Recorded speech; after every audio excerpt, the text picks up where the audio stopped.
আমি বানাচ্ছি ঝিঙ্গে দিয়ে মুগের ডাল। মুগের ডালটাকে ধুয়ে রেখেছি, পেঁয়াজ কুচি, রসুন কুচি, আদা কুচি, তেজপাতা, শুকনো লঙ্কা, কাঁচা লঙ্কা, নুন, ঝিঙ্গে কুচি আর আলু।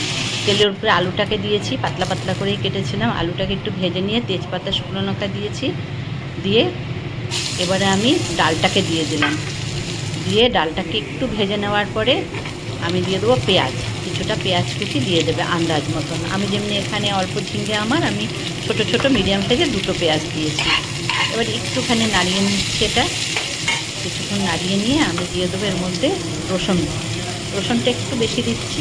দেখো আমার যা সবজি রসুনটা বেশি, আদাটা কম দেবো। দেখো আমি আদাটা কম দিলাম। দিয়ে আবার একটু আমি নাড়িয়ে নেব। এবারে দিলাম হলুদ, পরিমাণ মতন হলুদ দেবে।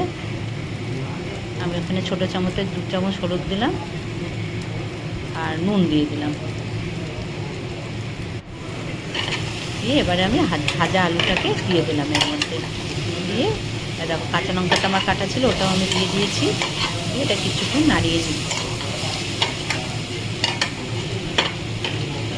বেশ কিছুক্ষণ নাড়িয়ে নিয়ে তারপরে আমি এটা ঝিঙ্গেটা দিয়ে দিলাম। ঝিঙ্গেটা দিয়ে টমেটোটাও দিয়ে দিলাম। দিয়ে এবার ভালো করে নাড়িয়ে নেব। ভালো করে এটাকে মিশিয়ে নেব।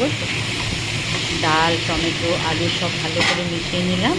নিয়ে আমি ঢাকনা দিয়ে দিলাম। জল পড়বে না, এটা সিম আছে হতে দিতে হবে। যখন হয়ে যাবে তখন তুমি এলাচ গুঁড়ো তোমরা আর একটু মিষ্টি দেবে। মিষ্টি দিলে একটু স্বাদটা বাড়ে। দিয়ে ভালো করে নাড়িয়ে চাড়িয়ে নামিয়ে নেবে। হয়ে যাবে ঝিঙ্গে দিয়ে মুগের ডালের চচ্চড়ি। আমার এই রেসিপিটা আশা করি তোমাদের খুব ভালো লাগবে।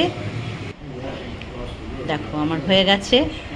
যদি ভালো লাগে তোমাদের লাইক, কমেন্ট, শেয়ার করো আর সাবস্ক্রাইব করতে ভুলো না। অবশ্যই তোমরা বানিয়ে খেও এটা।